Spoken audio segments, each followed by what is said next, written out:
a lot of those. I will ask you, we have a presentation. I think the presentation will answer a lot of the questions that you have before you have to ask them. So I will ask you to please wait through the presentation and save your questions for the end. And it's kind of self-explanatory, so just bear with me and the team that I have here. So just a quick reminder of why we are here. This is that's just from six years ago, but the ice facility in Watertown has been something that, depending upon who you ask, has been going back to the 1980s, 1990s, definitely the early 2000s, that this has been identified and universally agreed upon as a need for the community. Watertown 2020 was one of the many citizen groups that has reiterated the universal acceptance as the need for ice in the community.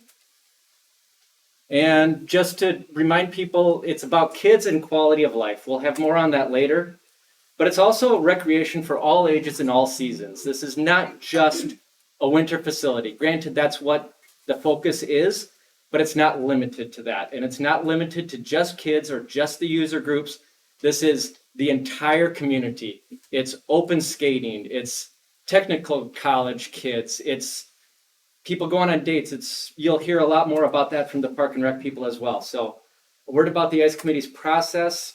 So we started off with 4 members, then got to 5. We have several councilmen here who were in on the process. Councilman Adam Lallam was in on it. So years of work. We have a design team that consisted of over 20 people that have met, I would say, 7, 8 times. And that was with our experts, but that was with elected officials and citizens and user group people. So it wasn't just limited to people who only had a stake in it. It was community members and people who might have been doubtful as well. So all of the information that we were doing is we're revealing as we get, and you'll understand that a lot more when it comes to cost when we talk about that in a little bit. So we have our experts. The city staff has scrutinized the plan. We thank you for all of that.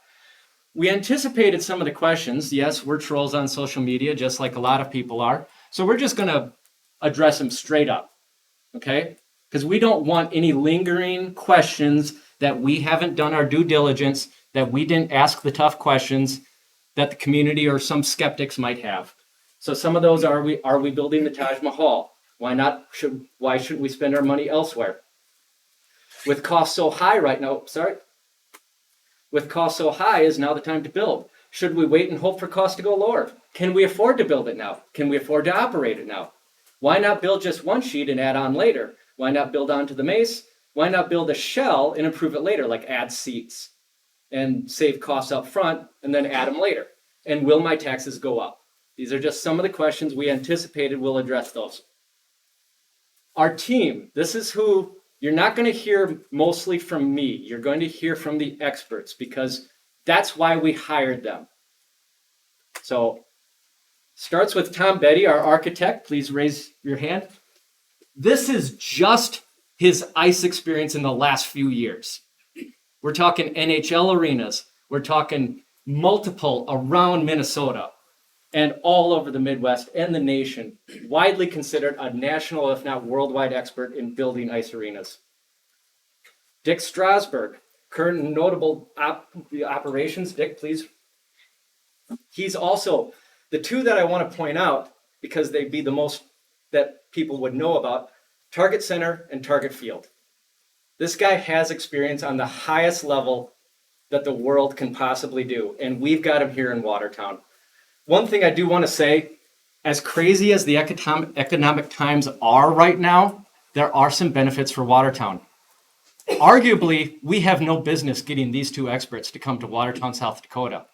But because a lot of other places are not building, because they are scared, they are coming to Watertown. And they also believe in the vision that we have in this community. And I know that both of them would speak very highly for the people that we have here. And I know that both of you, I know Dick especially, says that the people are what brings him back here. So I want to thank you for that. These Dave Black and Paul Ostoff are our experts that we hired. They are our consultants on running the rink, the daily operations that will go on for years. As you can tell, these guys have experience in over 60 years experience running rinks in Minnesota, among other places. They're not here tonight. RJM Construction is the construction manager at risk.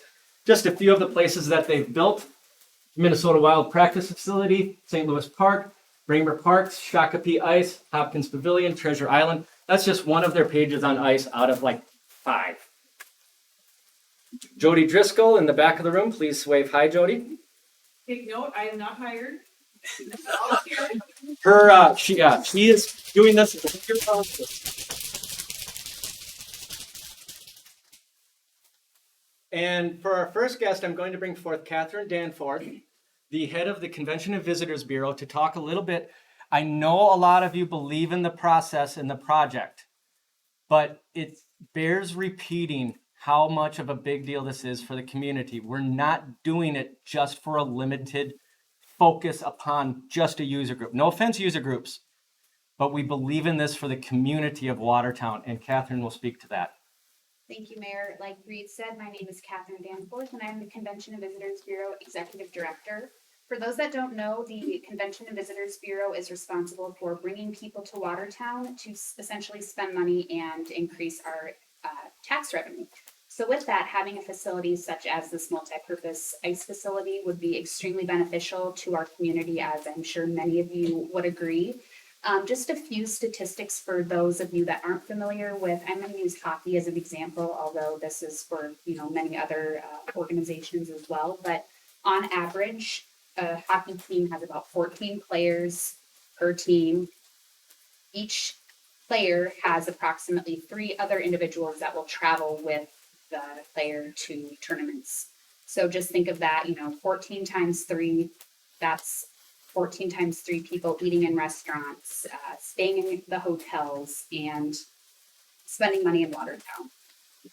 And as of 2019, these numbers, like I said, are a little skewed just due to everyone's favorite topic, inflation, but roughly $793 to $982 are spent each weekend per family for hockey tournaments. And so, as you can imagine, that's quite high, and it has only increased with the numbers that we're seeing today. So just take that into consideration when you're wanting, we want to build this to bring even more people into Watertown, and that in turn increases our tax revenue. Just some other numbers. Most tournaments are 3-day, 2 nights. So those are 2 other nights that we have people staying in our hotels. Hundreds and hundreds of athletes. Like I said, teams are large. Families that travel with the teams, that adds up, and that's very substantial to our community. Those are just some other numbers. Like I said, these are from 2019. We're working on getting an event impact calculator within the Convention and Visitors Bureau, so hopefully we'll have more specific data going forward, but this is what we have right now, but it is still very, very accurate.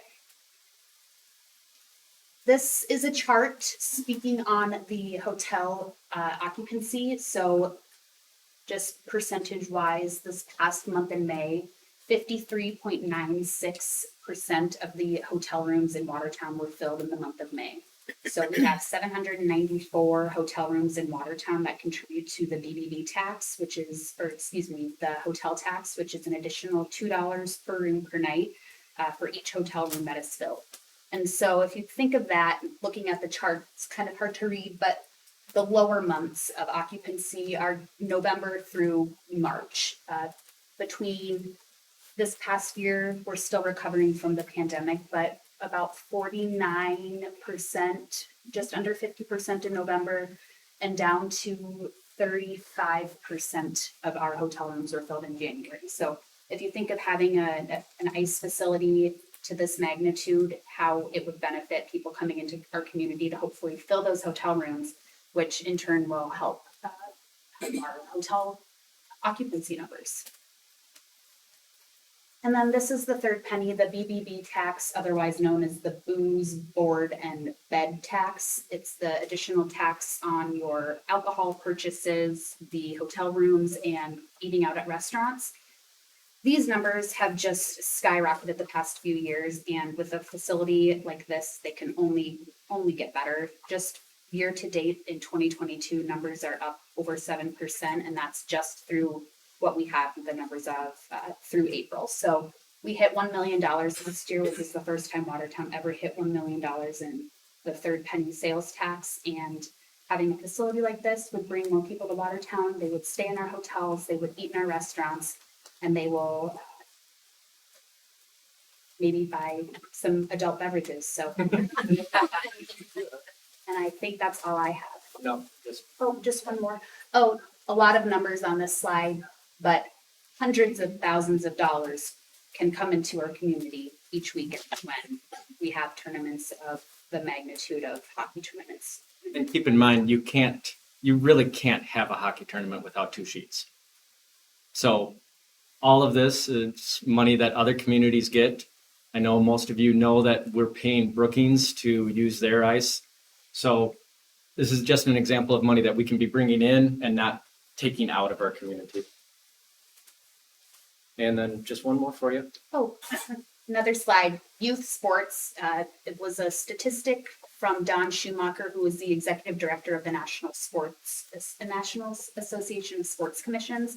And the Great Recession of 2007 did show that cities and event organizers have realized that youth sports are essentially recession-proof. Define recession-proof, everything is still expensive, but families will not cut the costs of their child's athletic events before they will do everything else before they cut the cost of their child's athletic events. So that's just another thing to keep in mind when it comes to an expensive sport such as hockey. Because we will be addressing the uncertain economic times that we're living in. But one of the reasons why we can have some faith in this facility is this is one of those things that can actually live through uncertain economic times, as has been proven. So thank you, Catherine. And then this is just to show, this is like the current hockey or ice schedule. We just don't have time. We literally cannot bring anything else into the current facility. It's absolutely packed from the before dawn to well after dark. And then there's more that could be done with ice. So there's a lot of open skating. This is supposed to be, well, they call it old man hockey. I think if you're 30, that's not old, but there are a lot of alumni who love playing and they just don't get the opportunity. The only time for them is maybe 10:30 at night on a Sunday. And there's a lot of that could be going on. Curling, a lot of things for different kids with different abilities and seniors as well. So, and then more to use it for the community. It said that the Park and Rec people will say it. This is another thing. The LATC is talking about expanding the number of kids, but the community needs to be commensurate by bringing things for those kids to do. And this is something that the city can do to help LATC, and then they in turn help us. But this is something, we need to give them something to do in this community. We hear that all the time. Oh, and by the way, LATC stopped having open skate nights because we can't fit them. That stopped a couple years ago, I think it was. So, and they used to get hundreds of kids showing up. So economic development, it's really good for South Dakota and Watertown in particular. South Dakota has the best economy in the nation, but Watertown is missing out. Now, granted, I'm not going to list Harrisburg, T, Sioux Falls on there, but we certainly are competing against Spearfish, Brookings, Madison, and Aberdeen. And we're not on that list. And there's a reason for that. So we, as a city council, we've been working for this for a long time. This is previous city council and current city council and all of our staff. We know when we're building a huge multi-million-dollar facility, we want return on investment. Your tax dollars, we want to make sure we're getting a good return on that. We could build it anywhere, but we want to make sure we're building it in a place that brings economic development, helps the local businesses, and helps the overall community. So that's one of our thought processes. So Michelle Kakachik is now the leader of the WDC, Watertown Development Company. And just real quick, this is a quote from her saying, so when we are recruiting these companies from out of the state, especially from our neighbor states, having a facility like this cannot be underestimated. Quality of life issues like this are big in getting companies to look at Watertown, and right now we have a hard time competing. That's from out of state. Now let's look at what it does for our current companies, because this is one thing I'm very big on. Over 50% of all economic and workforce growth happens with companies already in existence in your community. We can't bring people into this community because, especially if you're from Minnesota, Wisconsin, a lot of other places, that's what they're looking for is quality of life issues. We need to be able to compete. And a facility like this is just part of that puzzle to make it more viable to bring people into this community. And where we decided to put it, I know most of you already know it's kind of out behind Hobby Lobby. So Hobby Lobby is here. The ice arena is proposed to be here. This is that road that's coming in right now. So we purposely chose it at a place that could bring in new economic development, but a lot of you might not know there are other areas of economic development on both sides of Willow Creek Drive. Some of that area has been TIFed and it's been sitting stagnant for years. It is finally starting to move because of what the city council and the community of Watertown has gotten behind, because developers are now jumping on board. The developers didn't want to come here and talk about it because they don't want it to make it sound about them, but we have very interested parties from hotels, apartment buildings, retail, and restaurants. Now I'm going to bring forward Jody Driscoll to talk about, so right from the get-go, we knew this was going to be an expensive project. And that's why the user groups, a lot of you in this room stepped up and they said, we believe in it, we want it, we're going to do our part to make it happen. Jody Driscoll took the lead on that, and she's going to talk about how that has been going. Thank you, Mayor. Yes, you can all thank Jimmy Koseski at Second Street Station for me coming on board, because she was the one that asked me.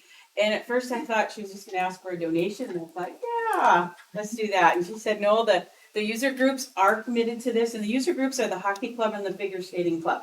I know we've talked a lot about, previous talks have been about the hockey tournaments and stuff like that, but also what will come to town is your figure skating tournaments and stuff like that. So keep that in mind. We got 2 user groups that are involved in this building ice, and it's bigger than ice.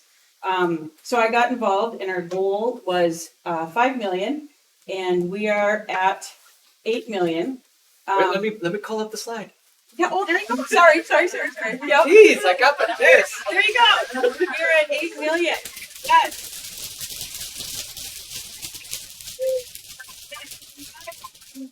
Just to clarify a little bit on that, that includes a $4.5 million naming the building right, which we will do a big splash and announcement later.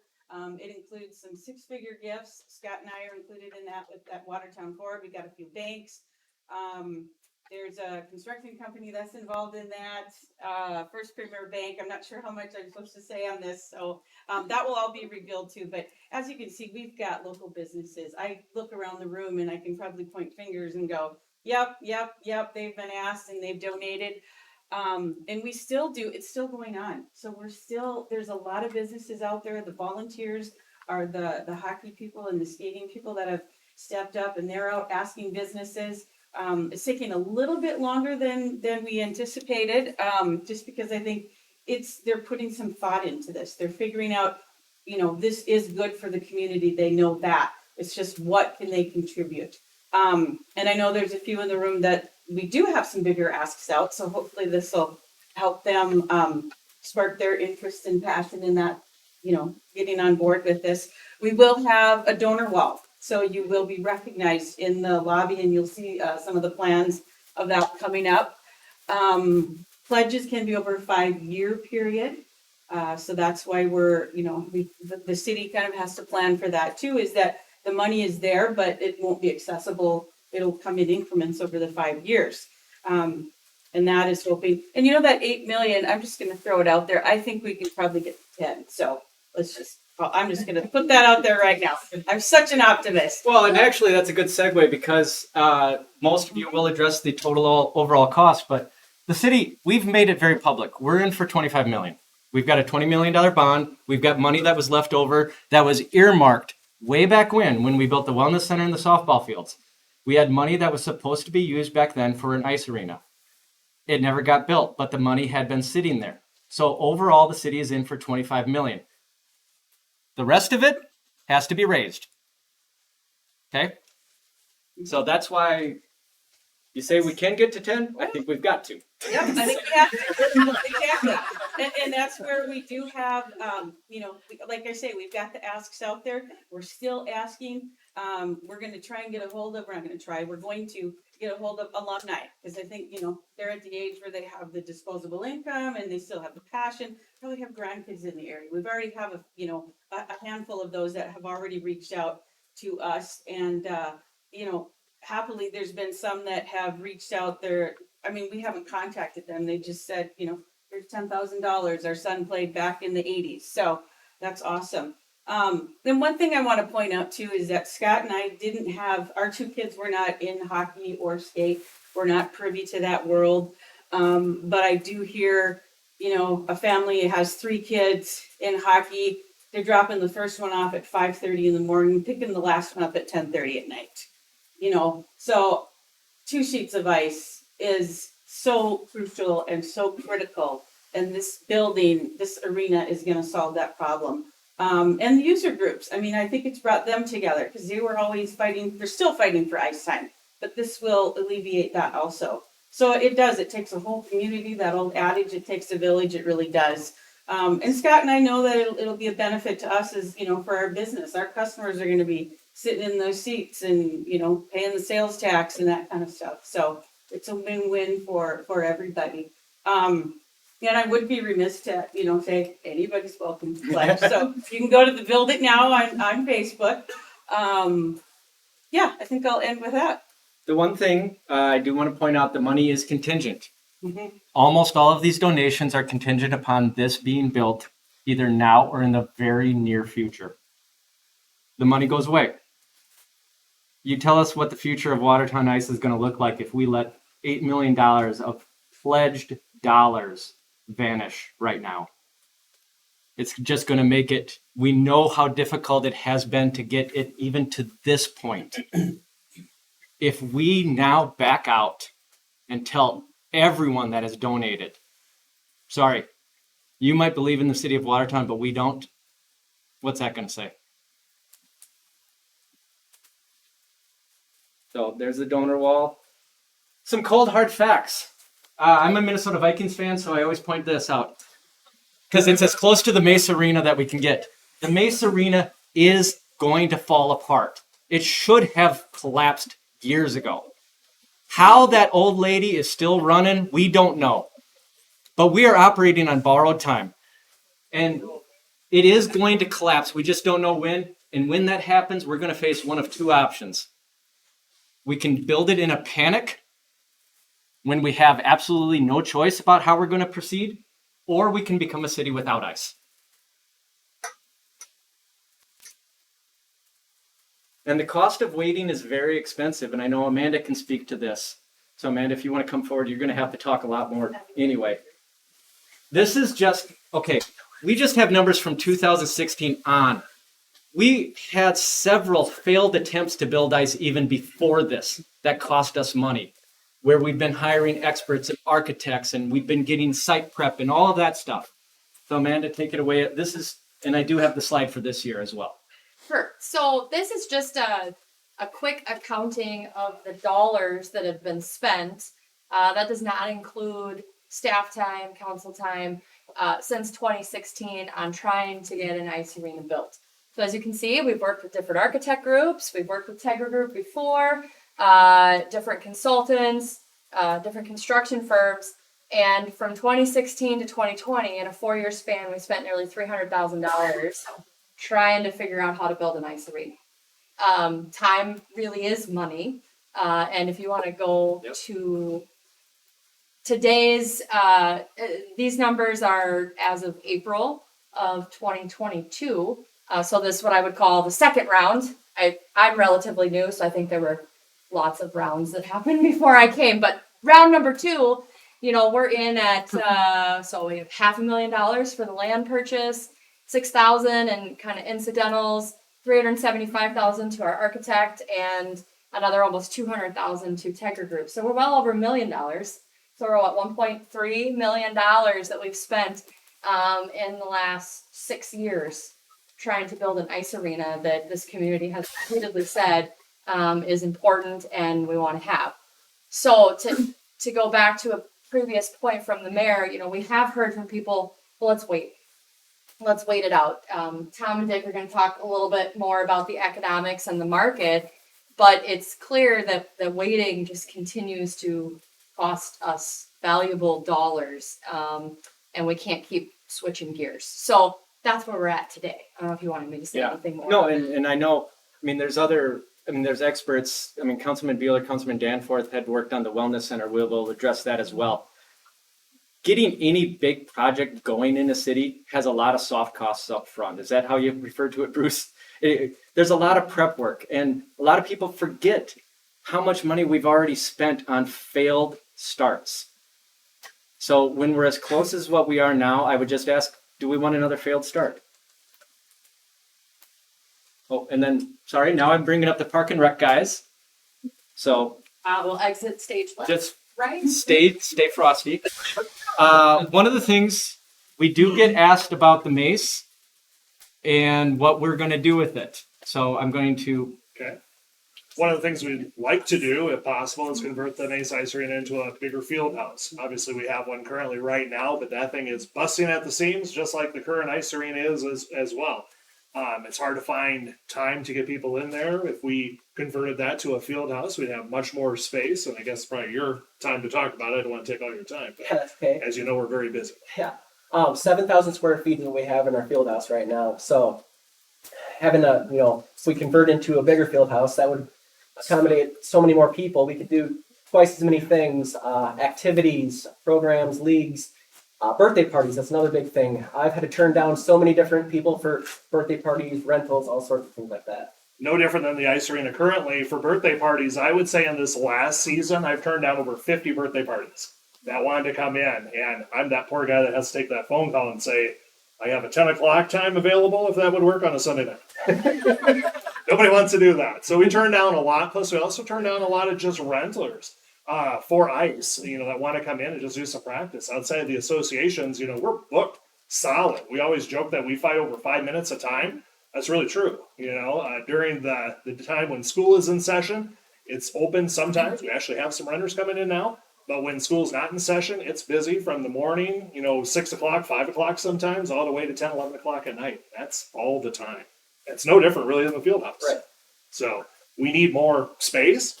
We have much more opportunities that we could do for activities. Even with the new ice arena, we talk about curling. We talk about the different skates that we have. Open skates, and you guys all know this, most of you are familiar with this, but we have 4 hours of open skate right now at the ice arena. I know before I probably got here, there was many more times, but everything has grown. If we have this new facility, obviously we could do much more open skate, but we want to have that time available for the public. And it's something definitely that we can do with a new facility. Anything to add? I know that the mace can be used, or ice can be used a lot more too. Yes, exactly. We have so much more that we can do. And just getting, those tournaments in here and just the rental. And I go back to birthday parties. Boy, it'd be nice to be able to say yes to people that want to have a birthday party. So, and even just our own park and rec time, just to try to do different programs. We just don't have it because we let the user groups have as much as they possibly can. So it's something that's needed, and we definitely want a new field house as well. Right. So Thank you much. all right, thank you. So we do have a lot of issues to address in order to get this to happen. So let's introduce the elephant in the room. Estimated cost is now $33 to $34 million. That's a lot of money. We're not going to back off from that. It's not our doing. We didn't choose to make this that expensive. We're going to be talking about that. This is the world we are living in. Okay? It's just reality. Will my taxes go up? Amanda, you get to answer this one. No! Go up! So, as the Explain mayor, why. As the mayor explained earlier, what the city has issued is a sales tax revenue bond. So we pledge future sales tax dollars. We also budget very conservatively on how much we anticipate receiving every year. And so that is not tied to your property taxes at all. Anytime we issue a sales tax revenue bond, that's what we're doing. We're pledging future dollars from people who are spending their money in town. A general obligation bond, which is what the city did to build the event center, is what raises your taxes.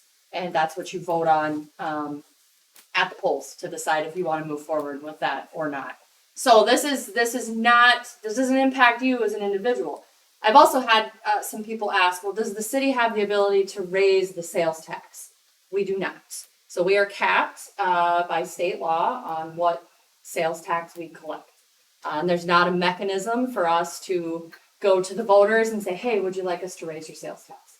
So when you buy groceries, when you go to Target or Walmart, when you have an adult beverage downtown, those dollars come to the city, and that's how we fund projects like the Ice Arena and the street maintenance facility and City Hall and all of the other big stuff that the community wants. And one of the things I personally love about sales tax bonds is when you build something like an ice arena that brings people from out of town into your city, then we're collecting their sales tax to use on our facility. It's one of the things I particularly love about that, and a little frustrated when I go elsewhere and I know where my money is going. So, But one thing, I guess the final point of clarification, just because I have a captive audience, the city doesn't set your property taxes. That's the county. So if you have a complaint, please go to that. Thank you. so I want that clear because that is always something you're going to hear out in the community is this is raising our taxes. It isn't, because by state law, we can't. However, we will address the next question some of you will have, which is, could we spend it elsewhere? That's later. So how do we get from 25 million to 34 million? I will bring forth Amanda again and Councilman Vilhauer to talk a little bit about the financials, because our finance officer, Kristen Bobzine, is on vacation. So we are going to the two experts.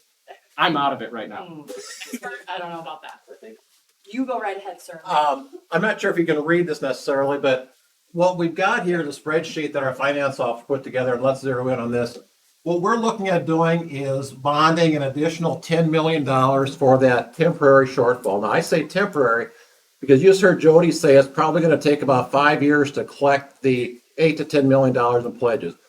We got to pay people, our contractors, in the meantime, obviously, for that. So we really feel like we have no choice but to issue an additional $10 million sales tax revenue bond. Now, what we've got here is there's a few other columns back here that shows our other obligations that we've got indebted that we have to make payments on. So what we've got is, zoom back in now to the right side, Reed.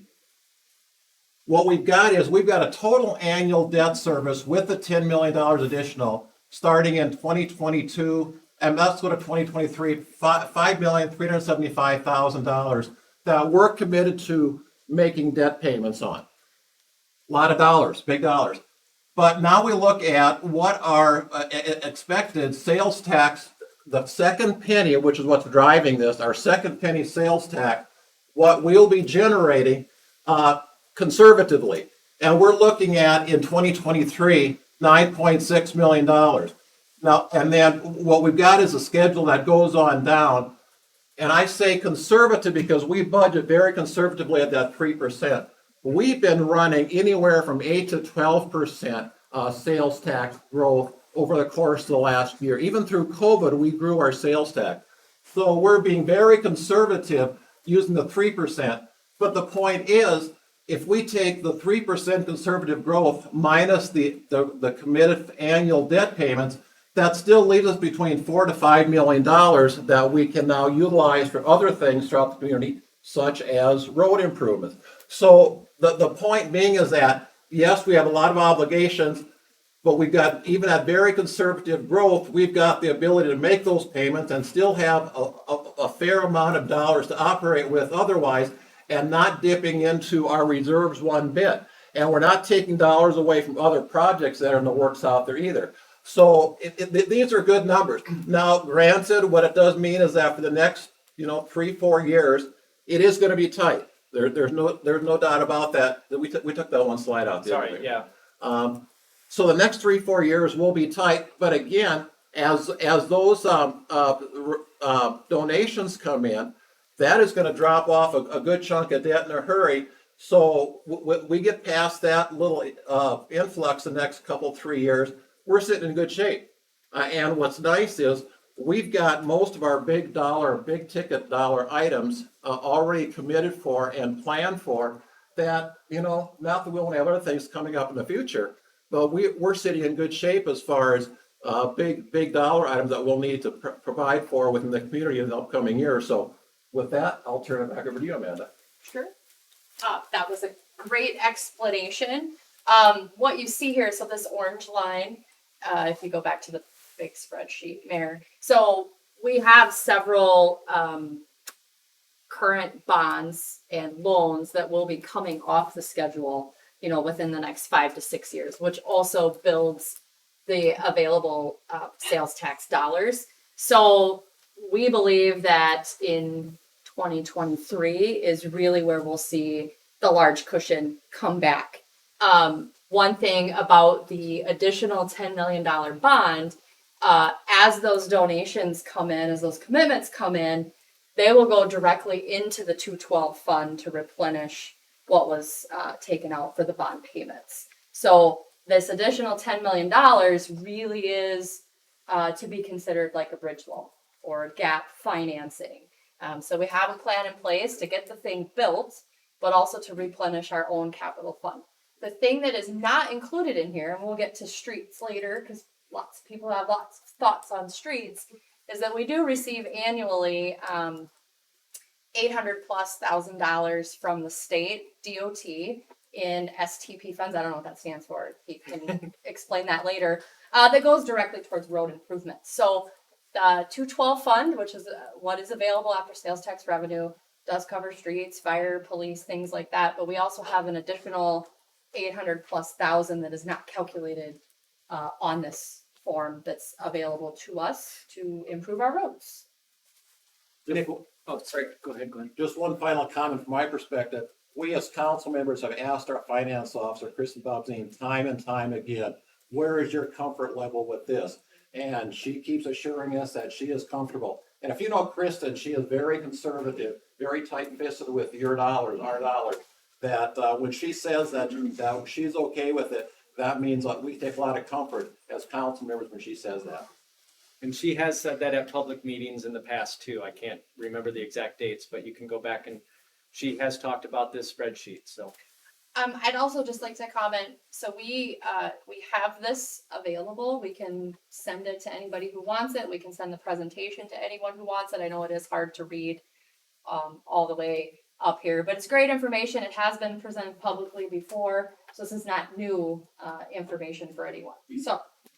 So speaking of it being hard to read, I apologize. I'm not a Google Slides expert, but I did put this together the best that I could. I use that as a segue because the next slide kind of bounces around for a moment. So Heath, could you come up? This was kind of misplaced, but since it's here, you might as well talk about it. One of the questions that we do get asked is, for the ice arena is going right about here. This is Willow Creek Drive, Walmart, Hobby Lobby. And one of the things that we have heard is, what about the roads to get there and to get people out? So ingress, egress. Heath, take it away. Yeah, thanks, Mayor. One of the points we wanted to talk about is the street network that's currently being constructed in the Lakes of Willow Creek subdivision. That is essentially this whole area. You're seeing all these lot lines. This is part of the concept and preliminary plans that were submitted for that subdivision. So the developer that owns this land is required to submit to the city their road layout, their lot layout, their zoning plan, all those things. And that's all been checked off, reviewed, and approved up to this point. And one of the primary things I want to point out today in relation to where the ice arena is going and the street network that will lead to it is that 28th Street, which is this curved road here that runs all the way through the subdivision, was required of the developer to be built at a collector street standard. Now, collector is a street classification that means there's moderate to heavy traffic on it. Arterials is the highest level classification for a road. That's our highways run through town, Highway 81, Highway 212. Collectors are like 19th Street, 10th Avenue that was just reconstructed, and 28th that is being built now today to meet our collector street design standards. What that means is that this road is being built to withstand up to 10,000 plus average daily traffic, ADT. Which means, 10,000 plus cars is what that street's gonna be rated to withstand, which is more than enough to convey traffic safely, effectively, efficiently for this subdivision, including the installation or construction of an ice arena and the hotels and the residents that are all planned for the subdivision. We've recently checked off this information and gave some specifics to one of our transportation engineers, HDR, who recently did our transportation master plan. And we asked them to verify, with the installation of an ice arena here, can 28th still withstand the traffic generation from a facility like that, along with everything else being built in this area? And their response confirmed the city engineering's office assumptions that yes, absolutely it can, because of that 10,000 plus average daily traffic rating on 28th Street. The reason I'm emphasizing this is because one of the multi-million-dollar questions that's coming into play here is, what about 31st? When do we need to construct that? How are we going to pay for that? Is that part of the cost of this project? And the short-term answer to that is no, absolutely, this is not necessary to be built. Would it be nice to be built? Sure. It gives us another point of ingress and egress to get to the ice arena. But with Willow Creek Drive having a higher traffic rating than 28th, Willow Creek Drive is rated to a 20,000 plus average daily traffic, meaning 20,000 plus cars per day could safely, effectively, efficiently flow on Willow Creek Drive. Willow Creek Drive, as we all know, ties out onto Highway 212 where there's a traffic signal. We all know that traffic will take the path that's most convenient for them, where they know they can get out of an area. And that traffic signal is going to tend to gravitate the traffic flow to that area, to that intersection, not as much on 31st. 31st, as it exists today, is not built for 10,000 plus ADT. And the point here being is that the subdivision streets that the developers require to build are going to adequately serve this ice arena, this facility, for years to come. That doesn't mean the city can't come in and rebuild 31st. We can absolutely do that. How we would do that, what I would recommend to council, if and when we get to that point, is that we do it through an assessment process. We build the road and assess those costs back to the adjacent landowners. That's commonly how our streets get built if they're not already being built by the developers. Here in Watertown, as land develops, as people want to put things on their land, buildings, commercial, residential, whatever it might be, the developers are required to build those roads on the city's behalf. They, of course, recoup those costs in the sale of their lots, but the roads get built by them.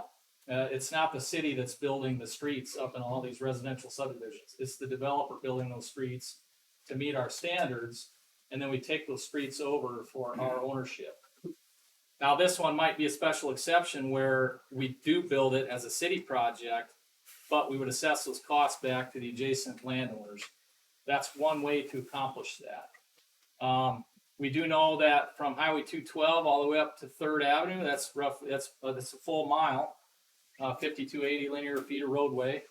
That could cost $3.5 to $4 million on today's estimates, the cost we see today for roads being built. But again, that $3.5 to $4 million is not being considered as a necessity for the success of this ice arena because of the aforementioned interior street network for this subdivision. All right, thank you, Heath. So some key points to consider. We're not using reserves. We're not taking away from other projects. And all of these numbers are based upon very conservative sales tax numbers. So I'll call Amanda back up. The question will be, if our taxes aren't going up, should we be spending the money elsewhere? So let's address it. Yep, it's not about the quarter. So the bond dollars that have been issued, the 20 million that has already been issued, is specifically for ICE. Legally, the city cannot take those dollars and apply it to other projects. That's how the bond was written, how it was approved, and how it has been set. So maybe it would be great to say, oh, let's take $20 million and put it towards our streets, but we don't have the ability to do that. Something that, another piece of that, the $5 million is in a reserve account. The reserve account was set specifically for ICE. And there are legal ramifications if we use those dollars for things other than ICE, which is why they've been sitting there for so long. It's really warm in here. Very sorry. So one thing that I hear is, well, we shouldn't do the ice arena. We shouldn't do these other projects. We should focus on streets. Those things are not mutually exclusive. We can do them all. We can do them at the same time. It's probably not very prudent to do $10 million worth of streets at the same time for a lot of reasons. First, capacity within our own crews and in the contracting crews that exist.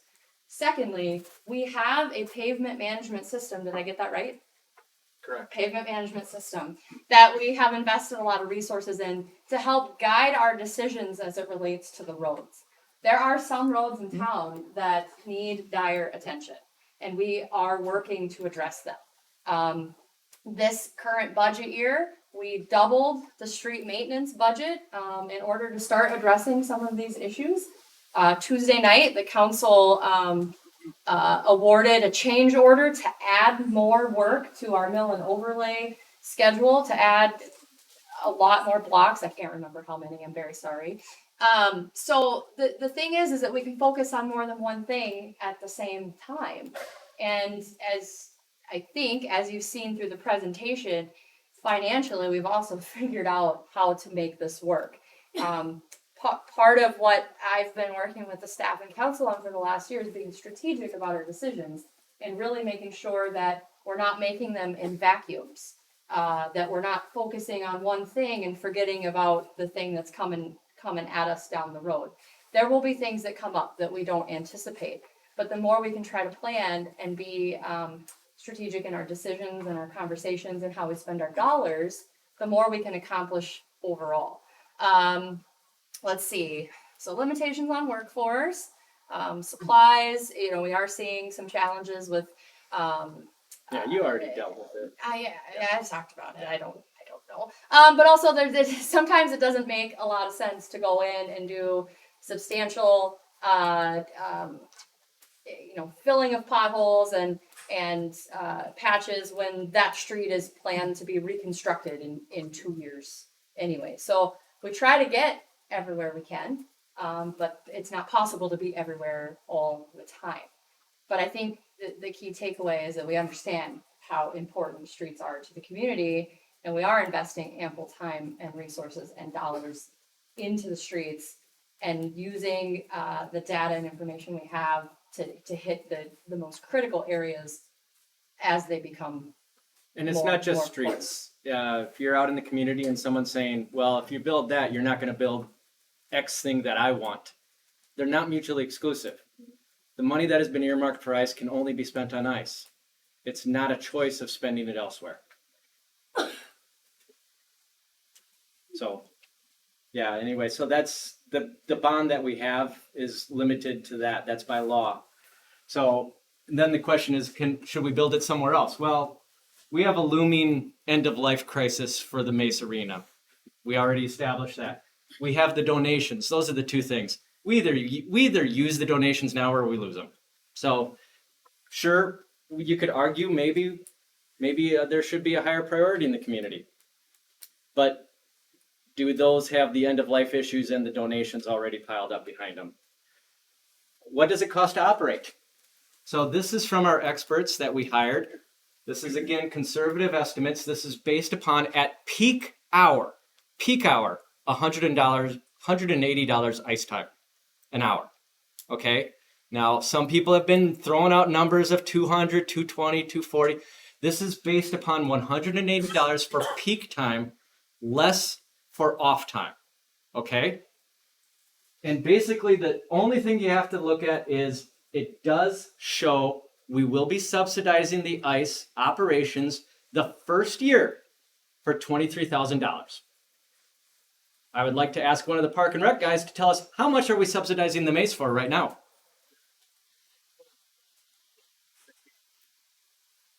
We are subsidizing the Mace for $68,000. That's a one-sheet arena. And part of the reason is because it's old, it's dilapidated, we're losing energy, we're losing money. We also can't generate the revenue. A two-sheet facility can generate revenue. So this is why we can actually build better and reduce costs. Well, not reduce costs. It actually will increase the cost, but the whole that we're subsidizing it goes down. I'd also like to point out that this model accounts for essentially 3 full-time new positions. That is their conservative, we're going to throw everything at the wall and see what we actually need. Through conversations with Park and Rec and Paul and Dave, we don't think that 3 is necessary. So those numbers may also be drastically reduced based on need. All right, and then this is also this is a McKinstry study that we did years ago that proved the same thing, and that was on a previous council. I wasn't there, so this is not a one-time off deal from our experts. It was also done by previous experts. So I would like to welcome Tom Betty up here now. He is our architect from 292. You saw his credentials earlier, and he's going to be addressing some issues. So, Tom. Thank you, Mayor. Nice turnout. I like it. I could spend 2-3 hours talking ice arenas. I'll try to cut it down because it's a little warm in here.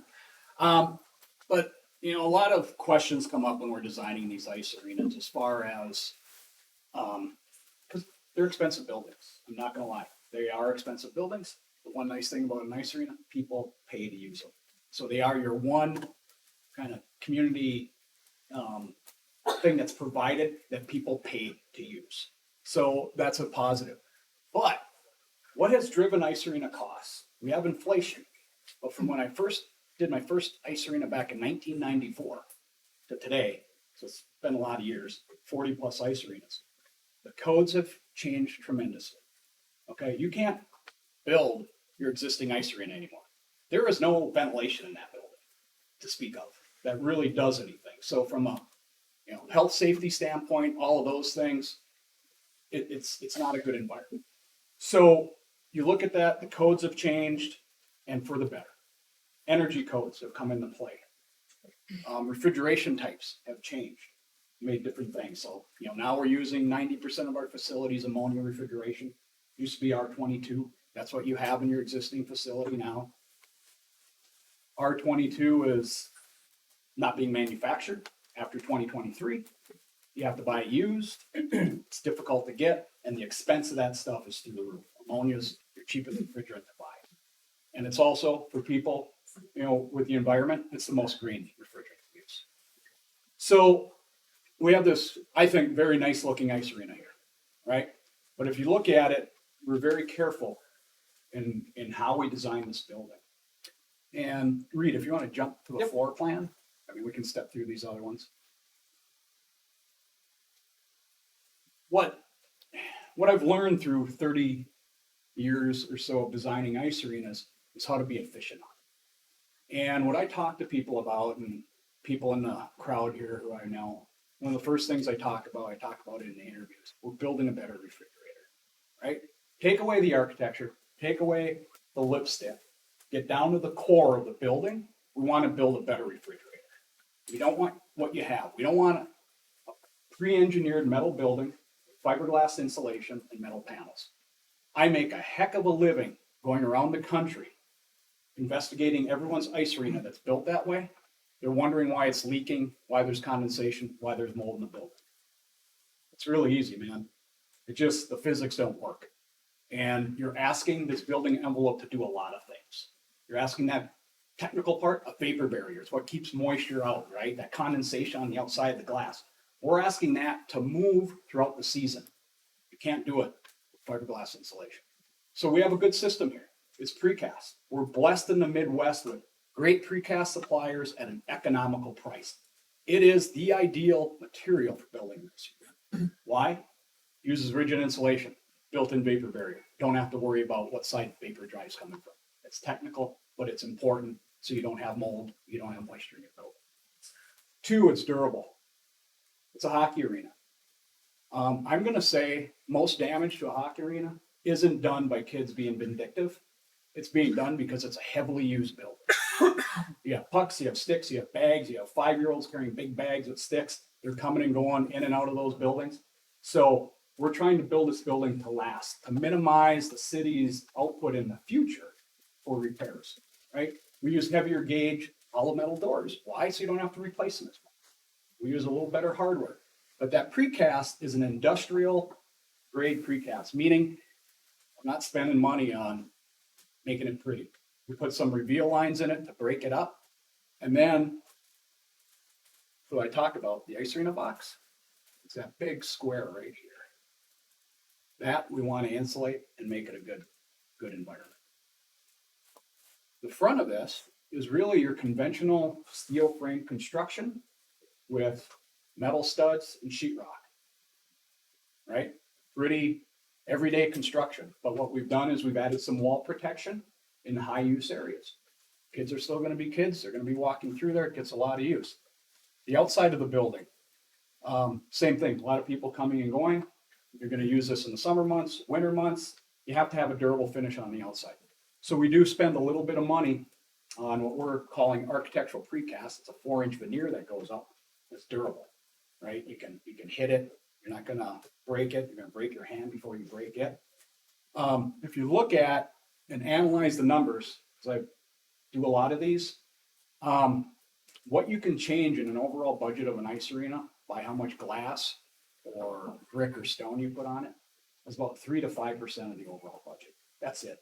Because all your other costs are tied up in structure, refrigeration costs, structure, foundations, HVAC, that's a big piece. Your mechanical, dehumidification systems, all that, fire suppression systems, all those things you need in these buildings. So I would say that's the big governing overall thing. We want a good refrigerator. We need durable materials so you're not replacing everything. We don't want the metal studs and sheetrock back in here. That's a high moisture environment. We don't want mold. No one wants that. We need it durable, we need it clean, and we need it good for the participants and the spectators. Also, the other thing that's changed a lot in ice arena design, and I think we carried it through on this quite well. We have your front of house, so public area, players come in, go down into their areas, spectators go up into their seats. So we kind of separate, the spectator from the athlete. And then all our dangerous stuff, now dangerous, we got heavy Zambonis coming and going. They're in the back of house. We have refrigeration systems in the back of house. So we kind of create a nice clean delineation so it's a safe building to use. As far as this box, I'll tell you when we run the calculations on exiting, because all the people we put in here, we have to have a certain factor dictate how wide are exited, meaning how many doors we need, how wide is the hallway, and so on. We are in a lot of the areas within this building within 3 inches. Okay, not a lot of fat. And we've learned that because what we want to do is minimize our long span steel structures. And the people who sat on the committee heard me talking about this over and over. The shorter we can make that span, the more efficient it is to cover. And we tried to stay below the 165 feet, which we've done. We're at about 148 and 130 something. It's a big deal. And I'll give you a little lesson in a minute. If we get over that 160, 165, the bar joists that span from here to here comes in 3 pieces instead of 2 pieces. 30% more trucking, 30% more time in the field putting that joist together and then putting it up. Everyone here is buying gas, right? But 30% trucking of big joists gets expensive. We do the same thing when we're looking at the precast. Can we minimize the number of panels that go up? So we've looked at all that and we take it seriously because they're expensive buildings, but I design them, but I see what they do to a community. For example, I'll go back to one of my NHL facilities, and the world I live in is 3,000 seats and below. I'm not doing Excel Energy. I'm working on it right now, but I don't design those. I live in 3,000 seats and below. That's my expertise, and that I think is hopefully why the city brought me on. But I'm going to go talk about economic driver, not just the architecture of it. When we did the Phoenix Coyotes training center back in '96. I was the lead designer and architect on that one. There was nothing in that area. It was the only thing going. Now you can barely find the building, and we added a third ice sheet to it because it drove economic development around it. It was bringing people in, and that's this. I don't have the numbers. Mine's anecdotal, but I see it everywhere I go. The other thing I want to talk to people about, this dashed area, planning for the future. I stress this. Every project I've worked on, not one of them has shrunk. They've always grown. We've added on ice, we've added on aquatics, we've added on a field house, we've added on, you name it. Fitness. What we wanted to do is make sure that this building's planned and sits on the site to take this, but also that we have some fundamental infrastructure in place to support that. It's pennies now to do versus a lot later. Question on seating. We're at 1,533 seats. About 200 plus of those are standing, but they're saleable. And that is very common in the industry to do that because that's a seat you can sell. So you see 1,533. What we did is we actually took a couple hundred out by making them standing room. So we hit those numbers. You can hold your state tournaments. You can support a junior team. You can hold some of your bigger figure skating events. And I think that's important. So it's 1,533, but we're going to cram some people in. And you know what? That's okay because a packed facility is a more exciting facility to be in. I think those are really, the highlights on it. We integrated some pieces to help with the fundraising aspect, some on-ice club rooms, fancy term. It's really an area you can walk on in and be next to the glass, and they can sell that ticket for a higher price, rent the space, sponsor the space, have someone willing to pay 50 grand, 100 grand to use that space. And then finally, along here, you see like what we would call varsity team rooms or junior gold team rooms. That's an alternate. That's not part of the base bid. We're pricing it out to see what the cost is for that. Okay, doesn't have to go. It's kind of helps protect budget. We have junior team space identified towards the back of the building. Older kids, we can put them back there. They're going to come back at night. That also is an ad alternate. So if it doesn't go now, it's okay. They'll be set up to add on easily. So basically, and if I'm getting this right, Tom, 95 to 97% of this to get Watertown a very good usable facility is not even optional. Right. Okay, 97% not optional. The parts that are optional, that's where the fundraising has to cover it. Yeah.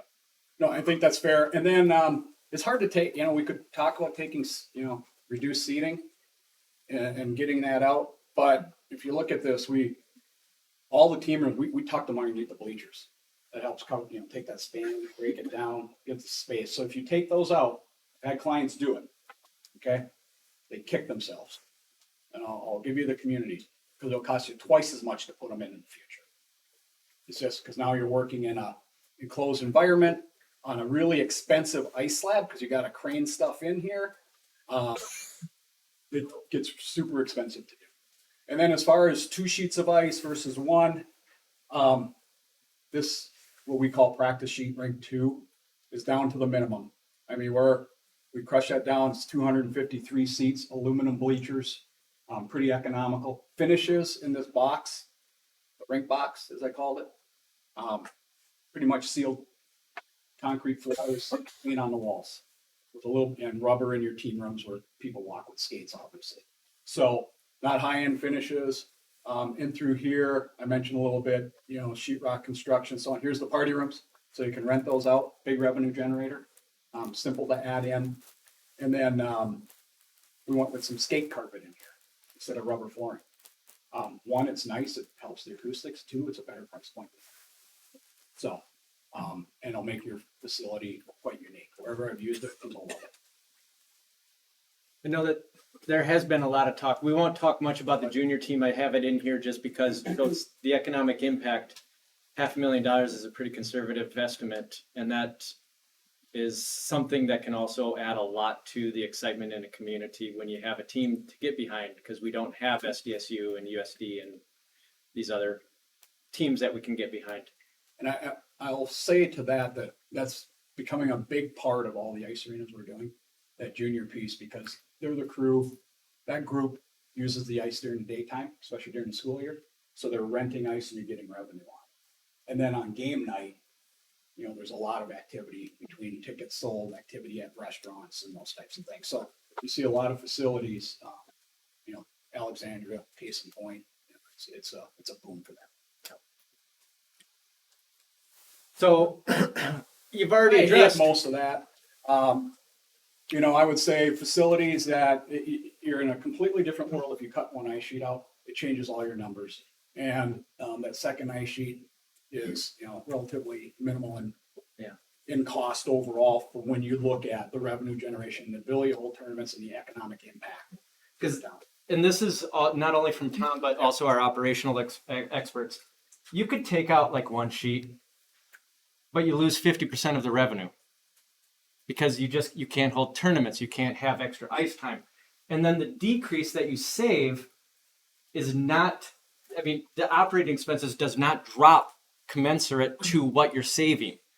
So you're costing yourself. It's not like, oh, if we cut back $5 million on the construction, we'll save $5 million on the operations. Doesn't work that way. Not even close. No, it doesn't. It's just part of it. You know, you still need a manager, run the facility. If it's one sheet or two sheets, you still need staff. And that the amount of extra staff for two sheet versus one is minimal. Yeah. And then we use one ice plant to feed both rinks, and they're controlled differently. So there's some energy savings and economies in that. And just some of the other things, advertising revenue plummets. Donations, gone. We've already talked to the donors. If we build something that's cheap, one sheet, doesn't have the seats, we're kissing, what do you think, 80% of the donations goodbye? So anyway, so you're not saving really anything.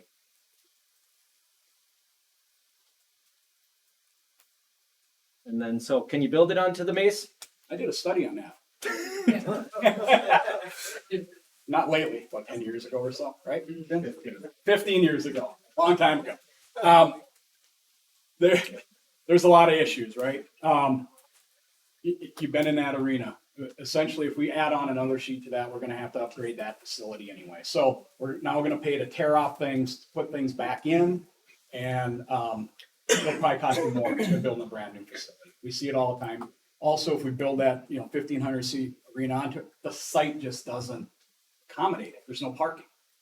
So I look at this, and when I got hired on this project, and the site, and looked at the site, I got excited about it. I got excited about, not for me from a design standpoint, but for the community, because I know how these facilities help communities grow and provide amenities to people, because it's in a nice spot that will create growth that people talk about, but also it's visible from the freeway. You can see it. And geographically, your location, when you look at the junior market, you look at other schools and associations you play, you're kind of right there, centered. And I think that'll just help the facility overall and the growth of your program. So one thing, once I started hearing about the inflation costs and how much this arena could be costing, we'll get to this. We still don't know what it's going to cost. But when the costs were going up, look, I was panicking as well. I proud to be a fiscal conservative. And I can call up an email, send Tom an email. Tom, what is the absolute cheapest we could build a one sheet arena? And his estimate was about 19.5. So you could build it for just under the bond, but you get none of the benefits of a nice facility. And that is actually, I just don't think that that's a great return on investment for Watertown. So welcome Dick Strasberg to talk about crazy economic times. So Dick has tons of experience. He is our owner's rep. He runs with a company, or do you own it, that has architects, construction managers. You basically have everybody involved in the construction business, but you're not doing construction. You're representing people like us to make sure it's done right, and we're not getting bilked out of money. Is that a nice way of saying it? Yeah, thank you, Mayor. So I appreciate being here. This is especially an important project to me. I grew up right south of here off the Brent exit. to high school in Clear Lake, so for me, it's kind of coming home to do this, which is really fun. And is involved in the wellness project. And you already know this, you can see Lifford, but from an outsider, just got to make one comment on this. We have not worked in the community that's raised $8 million in this amount of time. Not even close. When they first asked me how long is it going to take to raise, at that time it was a number much smaller, 5 million. It was, I said, well, this is going to be, it's going to take a couple of years. But this is $8 million very quickly. And I know you said it's not as fast as you want, but we haven't seen this before. So I think the community support for this is pretty remarkable. So if we look at the challenges that we've got on every project, literally every project we've got in the office right now, we run into the same thing on this whole cost escalation. So I think most of us know this from looking at the consumer price index, and this takes it from 2012. You go back to the first one, 2012, the last 10 years, and it's spiked way up, right? We're all feeling with the grocery store and and gas pump. Now hit the construction one, because we've been dealing with this for quite a while. Construction cost does not equate to consumer price index. So I'm gonna just to throw it out here. I think we got on the next slide, but it's in 2015 when we bid the wellness center. This is an Integra thing. This is actual. It's a published cost index based on bids. So it would be 34.5 to 35 million to build what was 23 million when we built it and bid it in 2015. So go back to the slide on the cost index. So now look what's happened here. From 2015, it's the index 113 up to 160. This is 2021.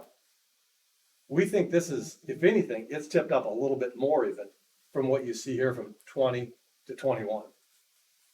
So this has put every project that we're on in a pretty big turmoil. And it's on your project, I think it's fair to say that, when we started out on this project, we were pretty conservative. We threw out some pretty conservative numbers on this thing, not knowing, we based it on this line right here, thinking that it's gonna continue. It hasn't. So that's what the surprise is for all of us. And when we sat with Jody, he said, you got a lot of money to raise.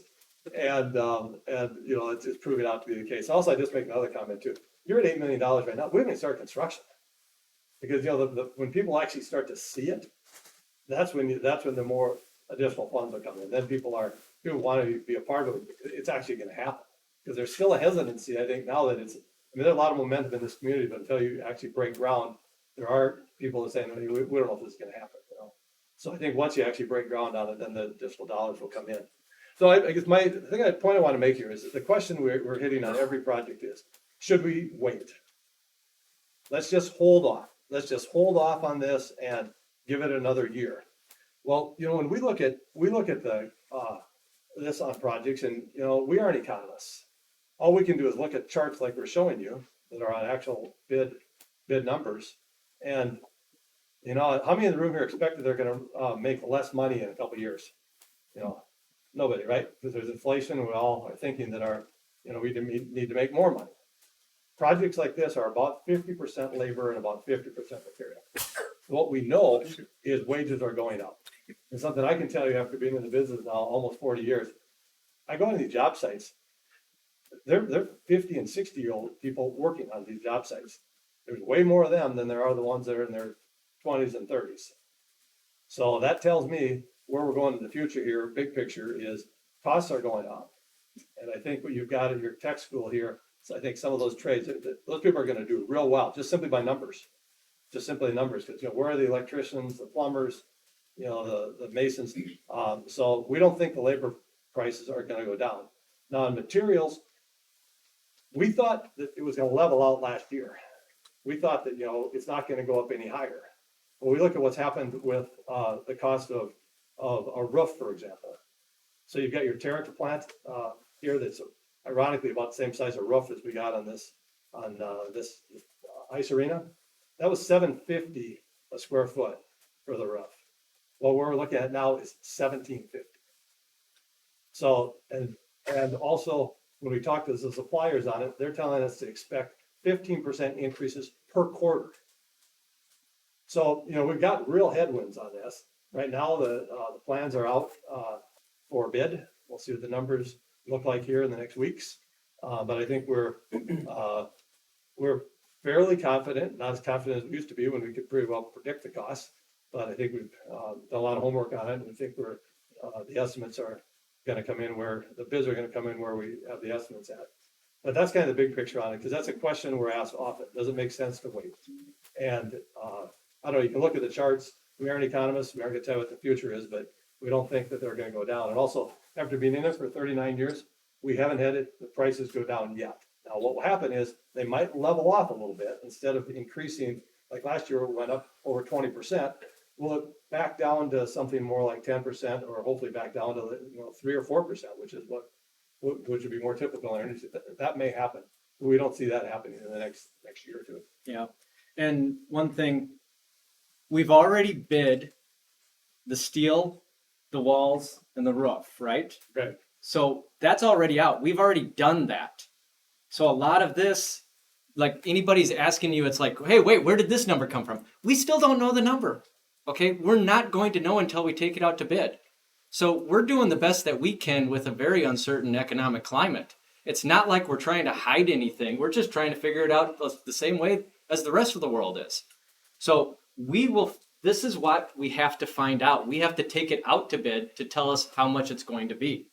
So, and then as we showed, it's costs never go down. And then one thing, there is one good side effect of this is we have the $20 million bond. That's in at 2%. 3? Okay, I like 2 better.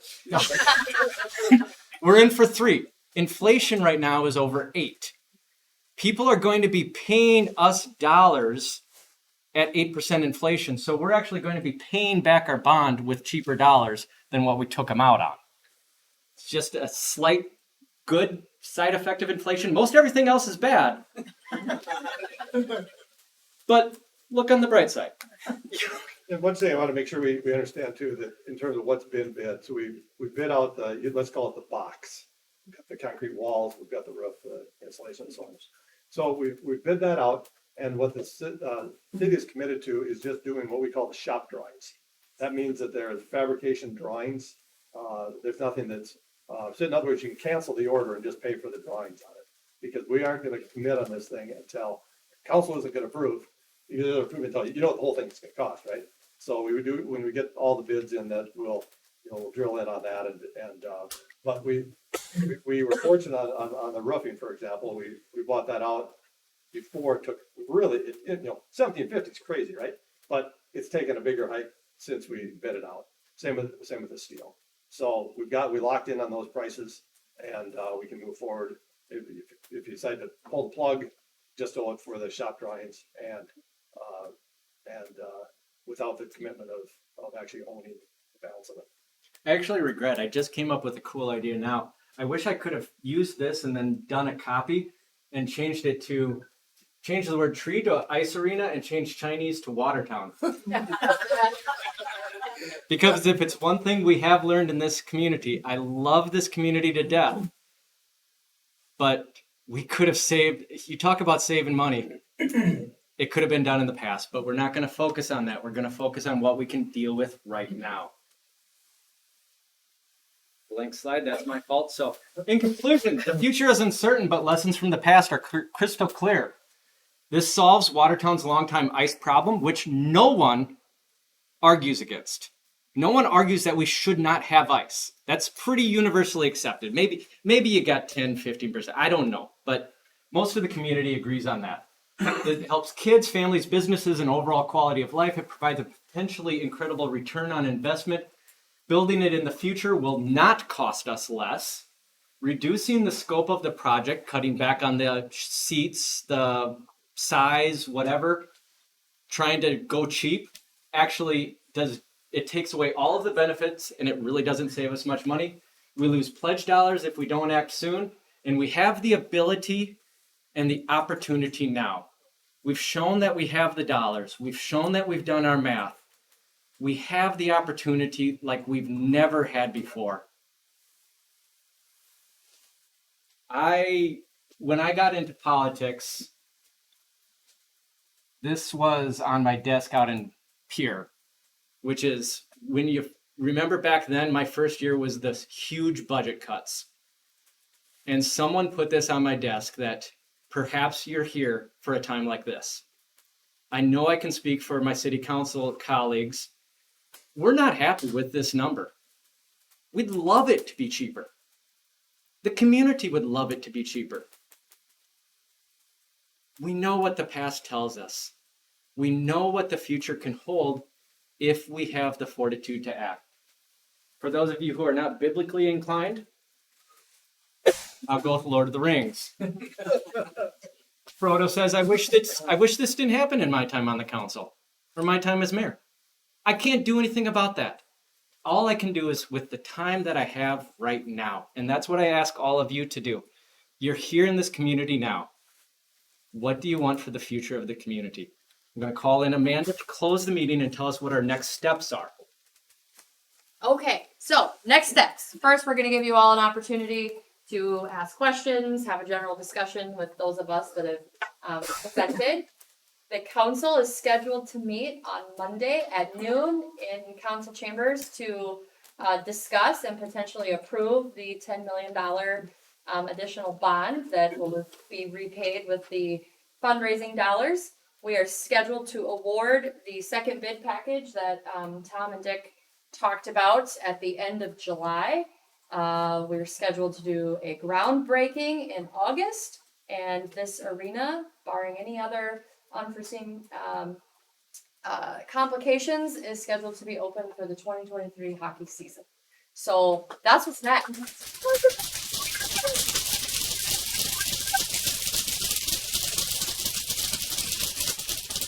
So with that, I would encourage you, if you have questions, comments, things you want to discuss, now is your time. You're welcome to join us on Monday as well. That is a public meeting. If you have additional questions, between now and then, feel free to reach out to myself or the mayor or anyone from the city who's here. We'll do our best to answer them and provide good information. I'll say we'll take questions now, but if you want to leave, we know that this has been a long meeting. We thank you for indulging us. There have been a lot of questions. This is a long time coming. You think an hour and a half meeting is long? Look at the last 20 years that we've been spending on this already. Okay? So I just say, take this meeting. We went overkill. I will fully admit it. But use this opportunity. Anyone who asks questions out in the community, show them this. Yeah, this will be Show it. available Share on it. sites. It's on Facebook. It's on our city website. Show it to anyone who has questions, who doubts whether or not we've been trying our best to figure it all out. So share it. If you have to leave, just please do so quietly, but we will all stick around. Our experts will stick around to take any questions that you have. But we do thank you for being here. Amanda, you get to close. Oh, yeah. So, any questions? Things you want to talk about? Because then we do have to officially adjourn. Oh, yes. Right? So, now is your time. Now is the time for public comment on this particular matter, and we'd love to hear from you. Adam? Thanks. I'm Adam Allam. I am the president of the Hockey Association. I just want to thank you guys for your time into this. I know it's been a long time and it's been coming. As we have gone around as a group and asking for donations, we've also tasked our own members of our association, I know the Figure Skating Club has as well, is to be a donor. So this is not something that is simply the business owners. This isn't something, you're going to your grandparents, you're going to your parents. This type of facility is a multi-generational facility. I mean, typical lifespan on a hockey arena is how long? What would you say that's like? It's basically built like 80 to 100 years ago. Okay. So a typical kid starts in hockey 4 or 5 years old and plays through 18. So you were talking 13 years, and then if they get into the quote unquote old guy, or otherwise known as the adult league, they'll play for another. I mean, you still got people that are in their 50s and 60s still trying to go out and throw some skates on. May not be quite as graceful, but it's still getting done. So you're talking about, kids, grandkids, great grandkids playing. So there are people in our community that have waited I know when I was on the council, I had people reached out that their kids hadn't played in 20 years. Well, where are we at on this? So it is something that as a community, we have been long overdue, but at the same time, you know, maybe the time is now where we have gone through so many ups and downs, gone through poor planning, good planning, setbacks, moving forward. You have to do it right. It has to be right for our community. As a parent of two hockey players and the dollar amounts that you guys throw up there, I did that 2 weeks ago in the cities. So we travel. You figure out how to get there. You'll cut other things. You'll buy a smaller vehicle that can haul all the stuff to try to save some money on fuel. So I did laugh at one rendering. There was a car in front. I'm not sure whose car that was. We drive SUVs and trucks. The bags are opportunity. yes, but the bags they're big, and you know people travel with it. I mean, you don't see one person come. You see brothers, sisters, grandparents, aunts, uncles. You know, people come from near and far. So these type of facilities, you know, it's an ice facility, but it's far more than that. It's our community coming together and building something that is going to be generational and something that frankly excites the rest of our state as well. We cannot really hold a hockey tournament, a state hockey tournament. We have enough hotel rooms. We don't have enough ice. So We also can't hold figure skating. and we tournaments. cannot. And there's opportunity for people that are looking to host camps and host bigger events. You know, there's excitement through the Midwest when you do something like this. So we have that opportunity, but we have to take it and we have to do it right. So to take a step back and, you know, try to push it out and hope those costs go down. I work in residential world. Those costs aren't going down. Anyone that was in this through Katrina and watched that housing market, you know, go up and down. Yeah, the costs came back down, but they never go back down to where they were. So once they are up there, they're there. So I thank you guys for your time, and anyone that is looking to donate, feel free to reach out to Jody or any one of us on any of those committees. We'll take anything. We have a person in this room that their son was sitting at the table and saw a donation sheet, and he wanted to have his own name up on the wall. A 11-year-old, 12-year-old, and he took his own money out and made a donation for it. Just one thing on that, like the more people who donate, even if it's $5, $10, 50, 100, they're invested in it. They want to see it succeed. One thing that brought up is we've also done our due diligence. We hired RJM as the CMAR, but they're also partnering with local firms.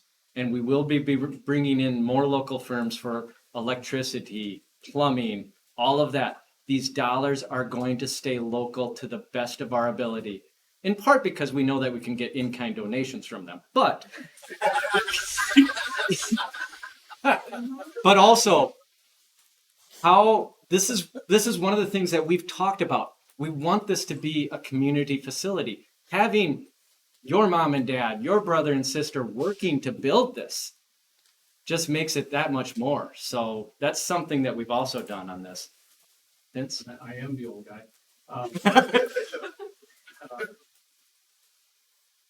Made a presentation the last time there was a public meeting, and I see you wrote my speech on the board. To the council members and leadership, Mayor, Amanda, and staff, thank you. So this is my fourth community that I've been in, and if you added up the annual budgets for the city of Worthing, Canton, and Spencer, Iowa, I'm not sure that it would total $34 million. So it's a little hard to wrap your head around. But what's very exciting about it is that not only is there the fiscal capacity to do it, we've mapped that out. There clearly is the community support to do it, and that really is a testament to you all as community members and potential users and current and past leadership. So from a professional perspective, it's a very exciting time to be in Watertown. There's a lot of really great stuff going on. I used to really love the phrase quality of life, but I've switched that in my own head. It's more about creating a quality of place. And if your place, whatever you deem your place, whether it's the library or a park or your home or your community you live in, if you feel connected to it, you have ownership in it. And those things become reality and they become ingrained in the fabric of your community. And that's what we're building here. And it's exciting to be a part of it. So. And to anyone who is against like an ice arena, because there are people out there, talk to them nice. Because I hope that we've expressed this. This isn't an either or proposition. This isn't we get ours so you don't get yours. Because that's not how we budgeted it. I'm sorry, we got one up front first. So. Hi, my name is Susan Conrady. I'm a lifelong resident of Watertown. I was born and raised, except for college. I've been living here, raising my family. I have a couple of questions and a couple of comments. First of all, throughout the years, especially back in the 80s and 90s, I remember a lot of projects coming up and a lot of people saying, if we don't build this, Watertown's not going to grow. If we don't have the wellness center, Watertown's not going to grow. We have to attract people to come here. That sounds right, doesn't it? Watertown, in the last 50 years, the community of Watertown has increased its population by 7,000 people. We now have 22,000 people in this community. In 1970, we had 15,000. I'm not against anything. I'm not against hockey. I'm not against figure skating. I enjoyed that when I was a kid myself. But the biggest question I have is, why has this project never been put to a vote of the people in this community? I've been told by council members, well, because the fund that we have, the way we're going to let this fund doesn't need to go to a vote of the people. But every single one of those $34 million minus 8, so that's what, 26 million? So we're doing that. Every single one of those dollars is taxpayer money. The cities don't get anything other than taxpayer money. The state doesn't get anything other than taxpayer money. Even federal dollars are taxpayer money. So in order to say, well, we're going to borrow on this kind of a bond so that we don't have to ask the people if we should, it feels icky to me. It feels underhanded. So if you say $26 million, that's tax money that's not going to be spent for anything else. It's going to have to go to pay that debt, and it'll be plus 3% or whatever it ends up to be. Well, The other comment I have, and was an I do want to interesting say one it's that you like made, your comment, like that's money that isn't going to be spent elsewhere. Mhm. We did talk about that. oh, You can we still heard a ton of disagree. information tonight. Yeah. One of the most interesting things was a statement that you made. Okay. The reason we were able to get these very expert people that you've called in, and they obviously are, was because no one else is building right now because the financial situation is so precarious. What makes us exempt from financial caution in these times? Dick, sorry. Well, could I address the voting question Mhm. first? Yeah. Because I think that's important. Yeah. Legally, the way that these things are done. So if we I were to understand. issue a general obligation bond, that would automatically go to a vote of the community, and it would need to pass with 60% approval. So you That's chose a- a different kind of bond that doesn't have to Nope. go to the voters. No, not for that reason. We chose a sales tax bond because the available dollars were better and more appropriate for this type of So- facility. We're going to owe $26 million in sales tax revenue. Is that correct? Yep.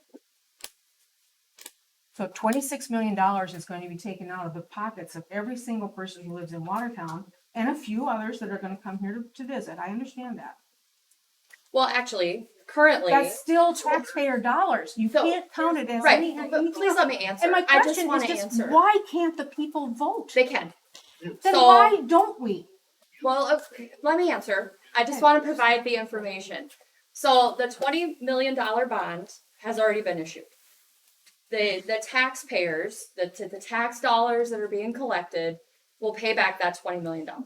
The $5 million is not part of that bond. Those are dollars that were raised, saved, whatever, over a course of however many years. Taxpayer dollars. Sure, because we're all taxpayers. If I buy groceries, I'm paying taxes. Just like, my brother who came last weekend who lives in Iowa. He paid taxes here as well. The $10 million bond that the council is scheduled to vote on Monday is referable. If the community says, hey, we don't want you to spend another $10,000, you can collect signatures and put it on a ballot. Those are the legal options that we as a city have to raise funds. We can do a general obligation bond, which also has a higher threshold for approval. It requires 60%, not a majority, not a simple majority, to pass, and that does raise your property taxes. A sales tax bond only obligates dollars that we are receiving anyway. It's not raising sales tax. It's not saying, county fair, you're going to do an extra percent on everything that you sell. We are budgeting for X amount of dollars, and we're using those dollars that we already receive to pay for this project.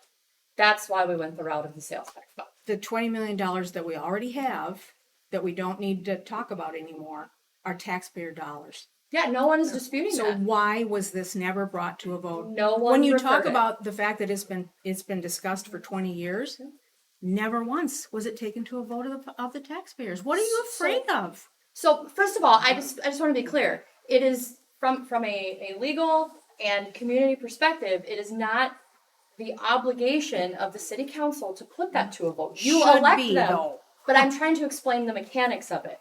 You elect them to make those decisions, and if you don't like those decisions, you have the opportunity to refer them, which has been done on numerous projects in the past. That is why. The council does not have a mechanism to say, we're issuing a sales tax bond, and by the way, we are referring it so that you get to vote on it. If you want to refer it, you have to go collect a certain number of signatures, and if you get enough, it goes to a vote of the people. That's how sales tax bonds work. Well, the wellness center, that bond, which was the wellness center, the ice, and the softball field was referred and was passed. Yeah, the people of Watertown did vote on this idea, not to the amount, but they did vote on the idea, and they deemed it worthy 10 years ago. It was for three things? It was, I yeah. remember voting for the wellness center. I don't recall hearing about the ice arena. That was a portion. Yeah, that was an overwhelming, over 73% approval rate. And the one thing that I would also say, I mean, and you can, if we approve the $10 million bond, you can refer it. The one thing I would warn you about though is we already have the $20 million bond and we have $5 million set aside. I feel like we've proven we have to spend that money on ice. We're going to be paying down the bond anyway. We've taken it out. By law, it can only be spent on ice.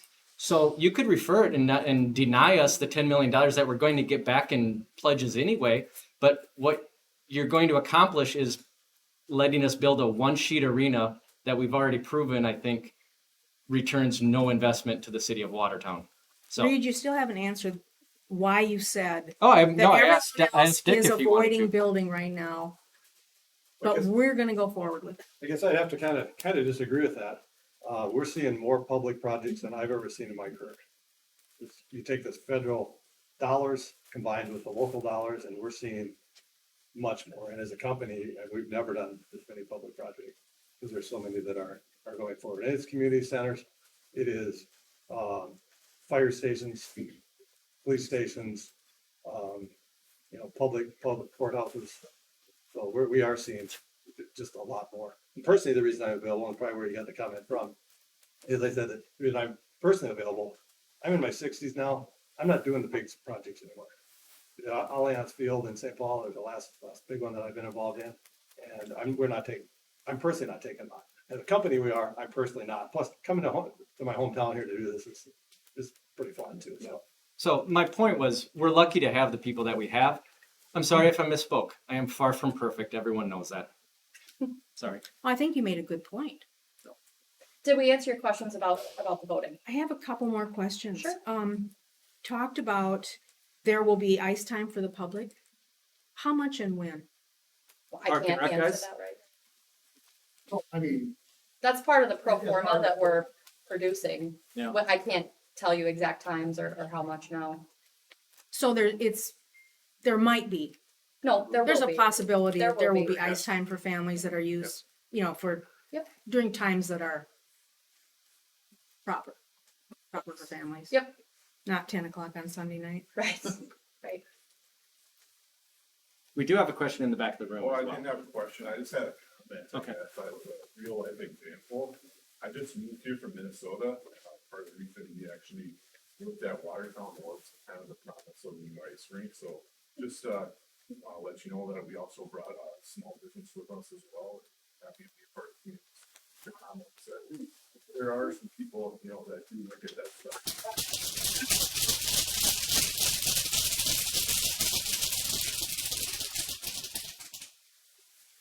Any other questions? I know. Well, I'm just looking here. I made quite a few notes while you guys were talking. It was a lot of information. What other communities have this type of facility that are close to us? As far as Actually, ice facilities- I'd go with I'd ask one of know. So Yeah. Adam, do you know? Ice facilities, yeah, Brookings has 2 sheets, adding a third. Sioux Falls has 3 sheets, not minus the Denny Sanford. Aberdeen has an old sheet and a new sheet. And a half a sheet too. Right? Nope, that Spear has a full sheet and a half sheet, and then they have their original sheet, which was built by a group of parents, I want to say 20-some years ago. That's very, very cold if you want to go in there. Mitchell has 2. Mitchell has 2 sheets as well. Marshall has 2. has 2. Pier is 1.5, plus Rapid City is they have a single sheet and they're building a new one next to the that should be done, I think now. That's a 2 sheet downtown. So I think we're other than Huron, we are the only one that only has 1 sheet. And Yankton has one that they have on their 4-H group. So in the summer that immediately gets turned over and they turn it into showings for 4-H. I got a question. Yep, Councilman. I know there's a lot of hockey people here. How many people have driven out of town to get practice time in the ice? Raise your hand. Wow. And not just ice. We have a summer, which Tyler's dad's back there. We are using the Mace right now for summer. We put on rollerblades or they go in tennis shoes. So it is being utilized now. It's just you can't obviously have ice. And outside of the food, gas, and other things that we give Brookings, what do we pay Brookings for the privilege of our kids? It's so much per hour. It's definitely they split it with us, and you have off peak and then you have peak hours during the year. They're in the same boat. That's why they're building the 3rd sheet. Yes, they don't have ice time either. So Sioux Falls summertime is $125 an hour, give or take. Not only that, but while you're there, you're spending your money in that community. Yeah. How many kids per year are in the hockey club and the figure skating club? How many kids participate per year? We finished at 186 roster players this year. For hockey. And then how many in the figure skating? Figure skate had about 120%. So The roster would not include like 400 little. do you know how many there are though total? Are we saying 500? Total? Yeah. We don't track the Park and Rec ones, but typically we get some residual that goes from Park and Rec to hockey. They call it mini mites or mites or in-house, runs anywhere from 20 to 30. I know when Aberdeen had their 2nd sheet, they increased by almost double. Yeah, and it just one thing, most people do know this, is you can say, okay, well, there's only X number of kids. Now, every community that is built has exponentially grown their programs. So you could say we're building it for the kids now, but I prefer, and I think most people would say, no, we're building it for the kids of the future.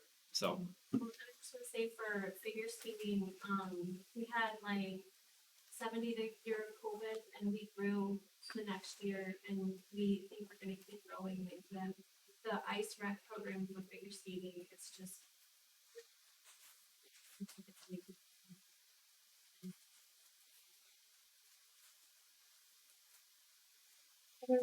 Any other questions? Will we go to the order? All right. Well, a few of us will stick around, but thank you so much for coming. Please share it with anyone who has questions. That's why we did it, so that all of this information, which granted is a lot, but you're better off given more information than less. So thank you very much for coming. Oh, Chair will now entertain a motion to adjourn.